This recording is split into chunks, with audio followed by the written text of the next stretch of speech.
Halo, bertemu lagi dengan saya, Ibu Kinan. Hari ini saya mengajarkan mengenai kesehatan mental perinatal. Tujuan dari pembelajaran ini adalah kita memahami bagaimana stres dan ansietas itu terbentuk, apa saja perubahan menjadi orang tua, bagaimana terjadi perubahan peran atau konflik peran, kemudian bagaimana ideologi saat seorang perempuan menjadi ibu, bagaimana dibutuhkan dukungan sosial, dan bagaimana terjadi perubahan emosi pada kehamilan, saat melahirkan, dan pasca melahirkan.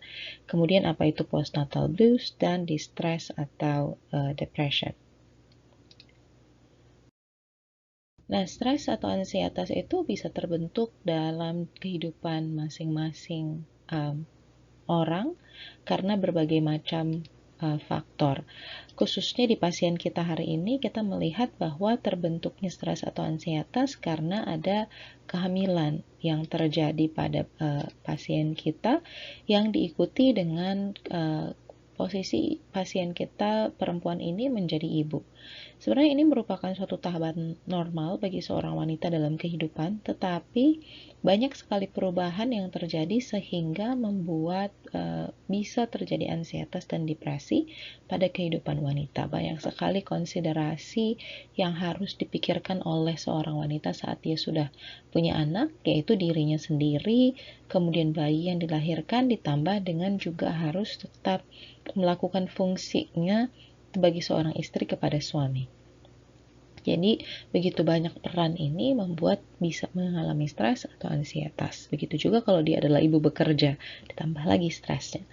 Kemudian, responnya bisa fight atau flight. Jadi bisa berjuang atau akhirnya dia tidak melakukan apa-apa. Nah, biasanya tandanya bisa menjadi sangat waspada, kemudian ada banyak sekali tekanan, rasanya seperti tidak santai, kemudian ibu terlihat kelelahan, ada insomnia, sangat ketakutan, dan bahkan juga menjadi pelupa. Nah, gangguan fisik yang lain yang mungkin muncul ketika ada stres dan ansietas berlebihan ini adalah perubahan pada kardiovaskular. Mulai ada rasa mual muntah, mulutnya kering, berkeringat, palpitasi, ada takikardi, merasa sesak nafas, ada pusing. Kemudian ada juga komponen kognitif dan somatis, emosional dan fisiologis, juga tingkah laku yang sepertinya berubah di ibu ini. Jadi lebih sering melamun, lebih sering mengacuhkan anaknya ketika anaknya menangis, lebih sering mengeluh, lebih sering marah. Nah, ini juga bisa terlihat. Nah, sebagai tenaga kesehatan dan sebagai keluarga pasien, kita penting sekali memahami dari mana asal ansietas ini. Apa sih yang paling banyak atau paling besar menjadi pemicu? Apakah karena peran yang baru atau karena masih ada rasa nyeri tapi harus mengerjakan hal yang lain? Nah, itu kita perlu untuk mengetahuinya.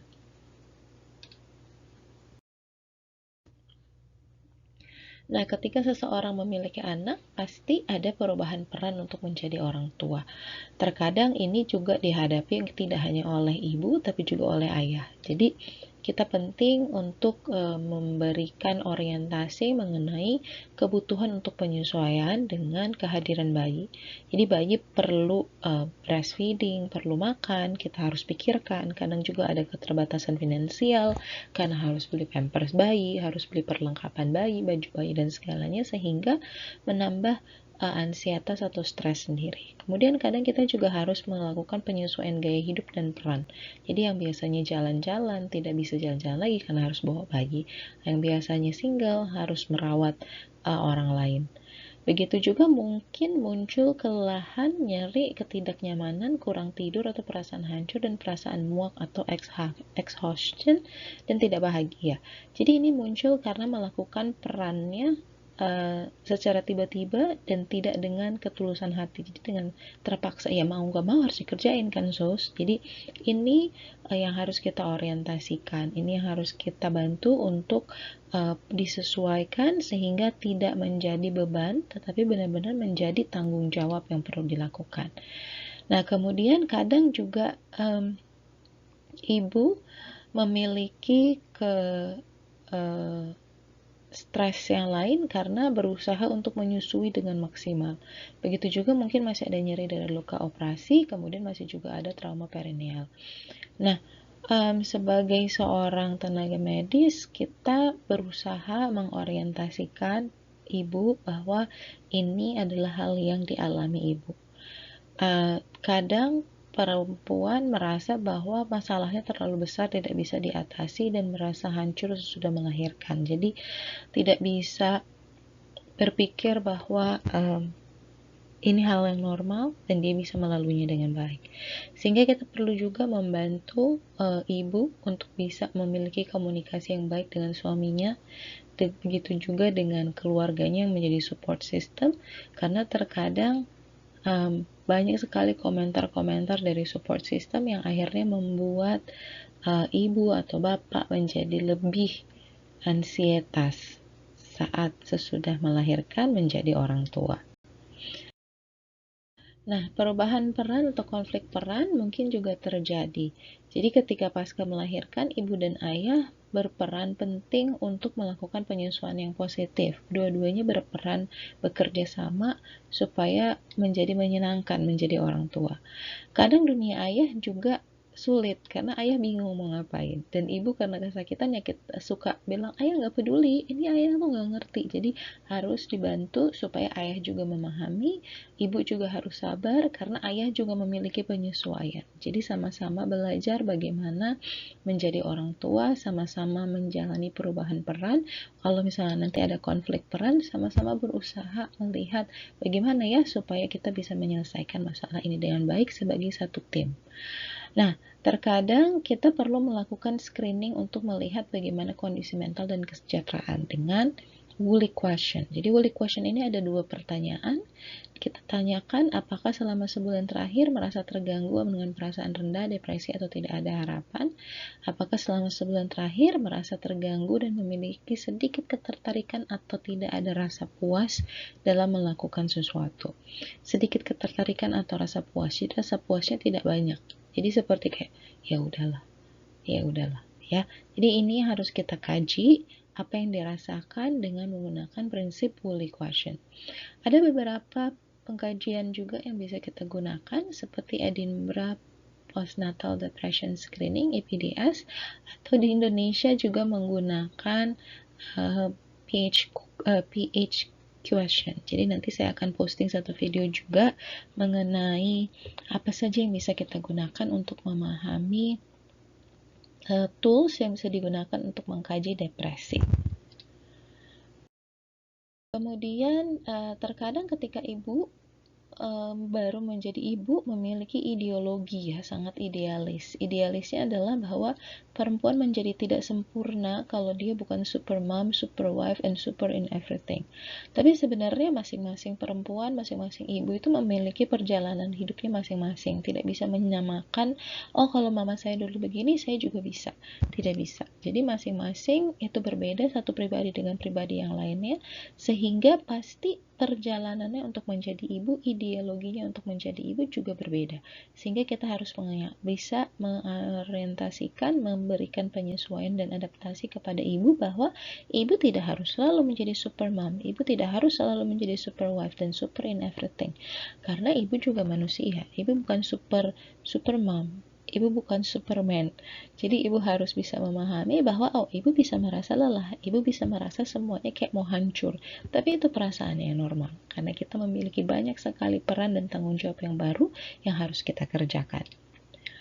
Kemudian saat ini sebagai seorang perawat dan bidan, kita mendampingi ibu dalam menyesuaikan pada peran yang baru. Juga memberikan orientasi apa sih kebutuhan yang baru pada setiap peran. Contohnya tadi saya sudah mengatakan, ibu sekarang bukan hanya perempuan. Perempuan hanya mengurus dirinya, tapi ketika menikah, ibu mengurus sama suaminya. Saat ini menjadi seorang ibu mengurus anaknya. Begitu juga jika ibu bekerja, berarti ibu punya tanggung jawab yang harus dikerjakan di kantor. Begitu juga ibu menjadi anak memiliki tanggung jawab untuk mengurus orang tua dan orang tua dari pihak suami atau in-laws ya, mertua. Nah, itu yang harus kita pikirkan, dan ibu harus bisa menentukan prioritas. Mana sih yang harus menjadi prioritas duluan? Diri ibu, diri bayi, diri bapak, dan tanggung jawab ibu otomatis yang menjadi prioritas terlebih dahulu untuk kebutuhan pada peran tersebut. Nah, berikutnya dukungan sosial. Dukungan sosial ini sangat penting. Di antaranya adalah dukungan bapak terhadap ibu, suami terhadap istri ketika memiliki anak. Karena anak adalah tanggung jawab bersama suami dan istri. Sehingga kita perlu ada banyak relasi empati, dukungan emosional, dukungan intelijen, dan dukungan ekonomi atau finansial. Di kondisi seperti ini, kita terkadang memang membutuhkan orang-orang yang positif, karena kalau orang-orang yang negatif, dia akan membuat semakin stres. Nah, begitu juga ini berlaku untuk bapak dan ibu. Jadi kita bisa memastikan bahwa ibu memiliki support system, bapak juga memiliki support system, mereka berdua bisa saling mendukung. Kemudian ada ibu-ibu karena pada kondisi tertentu yang mengalami isolasi sosial. Jadi ibu-ibu ini adalah ibu-ibu yang memang dikucilkan, jadi dia agak lebih susah, sehingga kita perlu ekstra sebagai tenaga keperawatan dan untuk bisa melihat, oh ternyata ibu ini tuh dia butuh bantuan, dia kayaknya terlihat sendiri. Kemudian contohnya misalnya ibu yang melahirkan anak secara single, ya, tidak punya suami, itu kadang mengalami isolasi sosial karena anaknya akan dikatakan anak di luar nikah, anak haram, dan segala macam. Jadi itu yang harus kita bantu untuk bisa lebih kuat menghadapi hidup, lebih strong untuk menghadapi kebutuhan dan perubahan peran. Nah, ada juga ibu-ibu dengan disabilitas yang mempunyai anak, misalnya ibu-ibu dengan tidak mampu mendengar, tidak mampu berbicara, itu yang kita bantu untuk bisa memproses bagaimana sih cara melihat bayinya, cues-nya bayi kalau mau breastfeeding karena dia nggak bisa dengar, apa yang akan dikerjakan oleh bayi. Kemudian kadang juga ada ibu-ibu yang lahir karena perkawinan campur, melahirkan di perkawinan campur, misalnya dengan bahasa Inggris atau dengan bahasa Cina atau dengan bahasa Spanyol, jadi agak lebih susah untuk berkomunikasi kebutuhan. Jadi kita yang memfasilitasi untuk bisa memiliki translator, atau sekarang sudah canggih dengan Google Translate, jadi apa yang ibu mau ceritakan bisa langsung dikomunikasikan melalui alat penterjemah. Nah, yang terakhir adalah sebagai tenaga kesehatan, kita perlu juga sama-sama kolaboratif. Jadi dokter dan perawat dan bidan dan juga mungkin kalau diperlukan psikolog, kita sama-sama membantu supaya ibu bisa berorientasi, ibu bisa menyesuaikan diri dengan baik dan tidak terjadi permasalahan dalam kesehatan mental ibu sesudah melahirkan. Nah, harus dipahami bahwa memang perubahan emosi pada ibu itu wajar. Jadi pada saat hamil, dia ragu. Dia ada krisis kepercayaan dirian. Terus dia bingung, ada perasaan positif dan negatif. Aduh, hari ini saya pengen sebagai wanita single, tapi saya nggak bisa, saya ada anak bayi dalam perut saya. Aduh, bisa nggak ya nanti saya lahiran normal, kan itu katanya sakit, harus dikeluarin, aduh gimana ya, aduh kalau nggak bisa harus lahiran sesar, berapa ya biayanya, bisa nggak ya saya, uangnya cukup nggak ya. Itu selalu terjadi ketika dalam masa kehamilan. Kemudian saat bersalin, ya, ketika ibu mengeluarkan bayi, melahirkan bayi, terkadang ibu perawat dan bidannya itu dia memberikan motivasi-motivasi yang membuat ibu semakin merasa stres. Jadi harus diusahakan kita sebagai tenaga medis memberikan dukungan dan dorongan yang positif, sehingga ibu juga bisa mempertahankan dan melatih kemampuannya untuk mengontrol stres. Karena jujur, melakukan persalinan itu bukan hal yang mudah dan memang sulit dan terkadang membuat krisis, membuat merasa tidak mampu menyelesaikan dengan baik, lahirkannya aja susah, bisa nggak saya rawatnya sampai besar. Hal-hal seperti itu yang menjadi pemicu perubahan emosi ibu saat dalam kondisi bersalin. Nah, yang terakhir adalah pada saat pasca melahirkan, saya pernah menjelaskan di beberapa minggu sebelumnya bahwa pasca melahirkan adalah trimester keempat. Jadi, ada penyesuaian pada dunia orang tua, parenthood, meliputi fisiologis, psikologis, dan sosial. Fisiologis harus bisa mengorbankan diri untuk memberi ASI tiap 2 jam. 2 jam ASI berarti adiknya pipis juga, jadi waktu tidurnya terganggu. Psikologisnya, aduh harus ngajarin anak yang besar juga, aduh anaknya nangis terus, aduh adiknya nggak disayang sama kakaknya. Jadi ini sesuatu yang harus kita bisa bantu untuk ibu bisa beradaptasi dengan lebih baik. Di sosialnya, itu baru lahiran, kenapa udah lahiran lagi, anaknya masih kecil.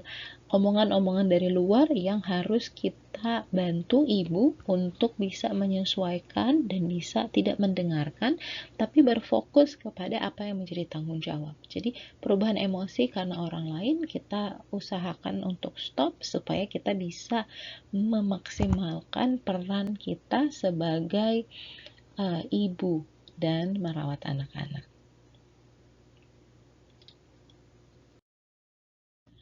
Nah, masuk ke postnatal blues. Jadi sebenarnya hampir semua ibu 50-80% mengalami transisi ini. Jadi seperti sedih banget, aduh sekarang saya punya anak lagi. Nah, pada kondisi seperti ini kita sangat membutuhkan dukungan dari orang-orang terdekat. Kita perlu kasih tahu bapak untuk selalu support ibu. Kita juga bisa bilang ibu untuk support bapak, karena sekarang bapak akan berpikir, aduh banyak sekali yang harus saya tanggung, bekerjanya harus lebih kuat nih, dapat duit dari mana lagi untuk menanggung kehidupan anak-anak dan istri saya. Jadi saling mendukung bapak dan ibu supaya tidak terjadi postnatal blues. Kemudian bidan dan perawat akan sama-sama membantu untuk mengorientasikan dan mengkaji apakah memang dari awal sudah ada penyakit depresif. Jadi misalnya ibu sudah pernah didiagnosa dengan ansietas pada waktu sebelum hamil. Nah, kita lihat karena ketika udah pernah terjadi di kehidupan sebelumnya ada riwayat ansietas, riwayat pernah minum obat penenang. Nah, itu akan berpengaruh membentuk lagi postnatal blue. Jadi ketika stresornya lebih banyak, dia semakin gak bisa nih untuk menghandle kehidupannya. Itu yang harus kita bantu untuk diorientasikan.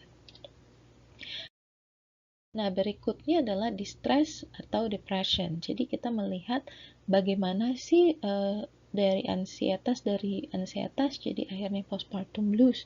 Jadi postpartum blues akhirnya jadi distress atau depression. Nah, yang terjadi adalah kalau tekanan emosional berkaitan dengan persalinan tersebut enggak kita acknowledge, enggak kita memang itu suatu peristiwa traumatis ya. Kadang ketika melahirkan, ketika merasa aduh ini kontraksinya sakit banget, gak keluar-keluar bayinya, aduh tiba-tiba dokter potong saya punya perineum, akhirnya saya ada episiotomi, aduh itu sakit banget. Jadi peristiwa ini yang kita harus orientasikan, ibu sudah berhasil melaluinya, ibu sudah hebat sekali melahirkan anak ini. Sekarang waktunya kita menyemangati diri sendiri, semangat ya diri sendiri sudah berhasil melakukan proses persalinan dengan sangat baik ya. Kemudian berikutnya kita harus bisa mengkaji menjadi depresi karena ada ansietas, ada postpartum blue, ada tekanan emosional yang benar-benar tinggi. Jadi pada saat ini perawat dan bidan mengkaji, berkolaborasi bagaimana masalah ini kita buat jadi bisa diselesaikan, jadi positive side bukan negative side. Kemudian yang kedua kita perlu mengkaji apakah memang kondisi rumah tangganya ini udah depresif. Ibunya sebelum lahiran sudah ada kondisi mengancam karena kekerasan atau abuse. Kamu sih ini bukan perempuan yang baik. Ada perkataan-perkataan seperti itu dari keluarga atau dari suaminya. Nah, maka pada saat ini kita ketika melihat dia perawatan di rumah sakit, bapak melakukan itu, ibu merasa seperti tertekan, kita bantu. Kita bantu komunikasi antara suami dan istri berjalan dengan baik. Terkadang ada perilaku yang mengancam, udah bapak tinggal aja, kamu gak bisa diurus, nangis mulu. Kenapa sih? Punya anak aja kayak gitu. Nah, hal-hal seperti ini yang kadang membuat ibu merasa tidak aman, tidak secure. Jadi kita harus bisa membuat merasa aman bagi bapak dan bagi ibu. Terkadang ibu juga, bapak nih gak ngerti kalau saya itu sakit gitu ya. Bisa mengutarakan tapi dengan cara yang asertif dan tidak memberikan penekanan yang akhirnya memberikan tekanan emosional, juga tidak melakukan tindakan atau kekerasan abuse. Pada saat ini kita menjadi orang lain yang melihat komunikasinya seperti apa. Apakah ada abuse? Jadi saat kita pengkajian, kita bisa melihat seperti apa kehidupan keluarga ini. Nah, yang terakhir, kita melakukan pengkajian. Pengkajian yang mendalam dan waspada, apakah ada tanda-tanda kekerasan atau tidak. Nah, terkadang kita juga perlu melakukan pengkajian sejak antenatal. Misalnya, pada antenatal, oh ya emang ibunya nggak pernah datang sama suaminya, sendiri aja. Jadi ketika suaminya datang, suaminya marah-marah. Wah, ternyata ibu selama ini udah mengalami abuse. Apakah kehamilan ini tidak diinginkan? Sekarang anaknya sudah lahir. Apa yang bisa kita bantu supaya ini menjadi kehamilan yang diinginkan? Bagaimana caranya kita membuat ibu supaya bisa tough, bisa kuat untuk menghadapi ini? Nah, demikian kira-kira caranya kita untuk melihat mengenai perinatal mental health. Berikut referensi yang saya gunakan. Selamat belajar!